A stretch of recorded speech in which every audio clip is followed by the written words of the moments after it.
So I have a set of handouts as well. Oh my God. Or a packet, small packet, looks like this has a table on the top. I didn't count specifically for every table, so you may need to shuffle between tables a little bit. There probably will be some extras as well.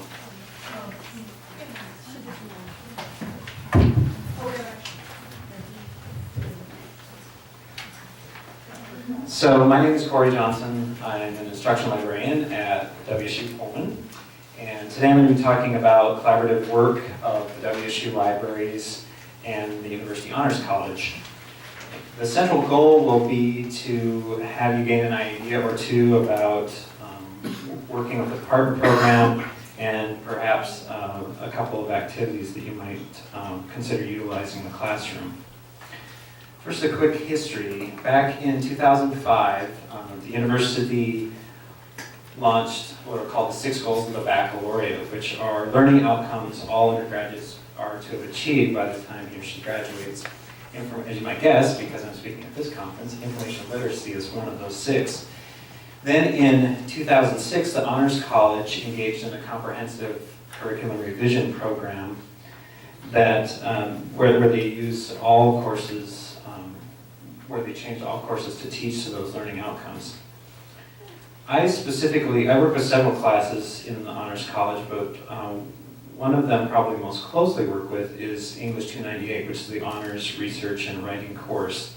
And there's been an informal agreement since 2006 that all sections of that course will have at least one library instruction session. One of the things that Honors College administrators realized was every Honors College student writes a thesis in his or her junior and or senior year.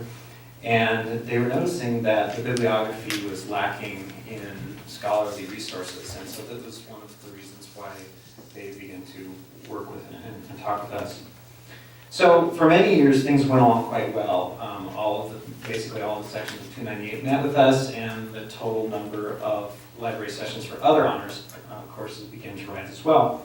Then in the spring of 2012, we began to hear complaints from a small but very vocal group of students that had lodged these issues with administrators, that they were getting multiple and repetitive library sessions.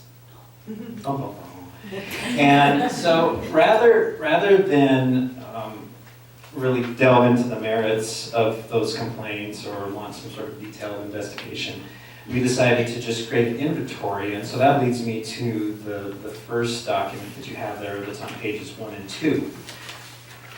And this also looks somewhat similar to a curriculum map, but unfortunately we don't have enough of a developed relationship, and maybe some of you in terms of relationships between comp and libraries don't have a developed enough thing that you actually outline everything that you're going to do together.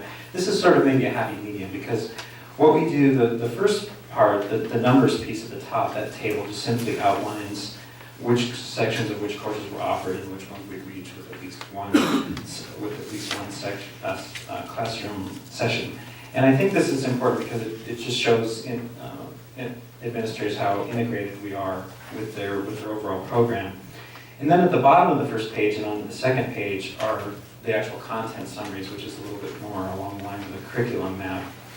And so what this did for us allows us to combat the idea that the sessions are repetitive by showing the unique kinds of materials that were presented in each of the different courses. But then also perhaps how those different sessions in the different courses might complement or build on each other. The next item in the packet, that's actually pages 3 through 8, is something actually used in 298. So now I'm on to the stuff that's the actual curriculum just for that particular comp course. What this is you're looking at is it's an online set of questions that I ask about basic IL skills and WSU-specific library services and resources. And this is basically a summary report from the last 2 years. So you can see roughly there's 160 or so different students. The way I use this is at the beginning of the first class session I have with the 298 courses, they do this at the beginning. And usually it takes just about 5 minutes or so. And then you can either use this information later in the class by just simply logging into the administrative side and seeing how the students answer. Oftentimes I use it in the subsequent class as well. But what I do is I only address areas where 50% or more of the students say no to that particular question, meaning that they're unfamiliar with that concept or service or resource. And what I've found the benefits of this type of approach is that it first of all, it addresses student overconfidence, because most of the time, even with the honors students, typically between 2/3 to 3/4 of the questions that they answer are no. They're not familiar with this particular thing. And what I always tell them is that if answering yes to these questions provides you with sort of a baseline level for competency in doing research at the collegiate level. And then the other thing that it does is it somewhat addresses the repetitive issue, because each course session then becomes customized to whichever groups of questions the students are not familiar with. And it also helps to just have the students drive the agenda, which of course we all know that a student-centered classroom is an ideal that we strive for in education. So that's pages 3 through 8. And then page 9, labeled there at the bottom. Page 9 and 10 are just a couple of other activities that I use in class, which may be of interest. The first one is just a learners and expanders activity. So there's just a simple question: which of these queries will get you the most search results? And there's 13 queries there, presumably from a person doing something on the history of computing or something like that. And so I asked the students, I actually asked them both what's going to get you the least and the most. And what's interesting is, again, because it's a competitive kind of thing, and I just give a token prize for the first student who can get the 2. It gets them thinking about this right away, and most of the time I observe that the vast majority of students are quite engaged. But then, as you might guess, after the competitive piece, which takes usually about a minute, then we back off and talk about, well, what do the symbols and words actually do for your search, that kind of thing. So again, sort of backfill the information and concepts that are behind these different kinds of things.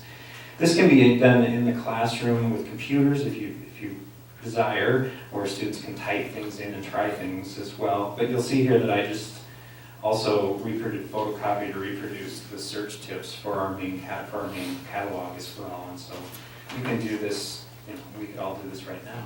You don't need to necessarily be the computer in order to do it, so you can do it in either type of classroom. Then the known item searching activity, the very last page, especially for honor students, but I think this is fine really for any comp class, lower or upper division, is to impress upon them the idea that as they move on in their academic careers, they'll do less searching in databases where they'll simply type in a topic. Okay, I'm wrapping up.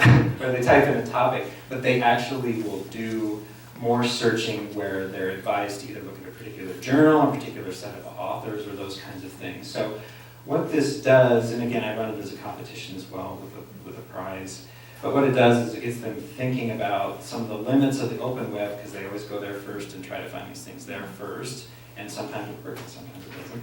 And a little bit, familiarizing them a little bit more with our link resolvers to find full text and interlibrary loans as well. Thanks.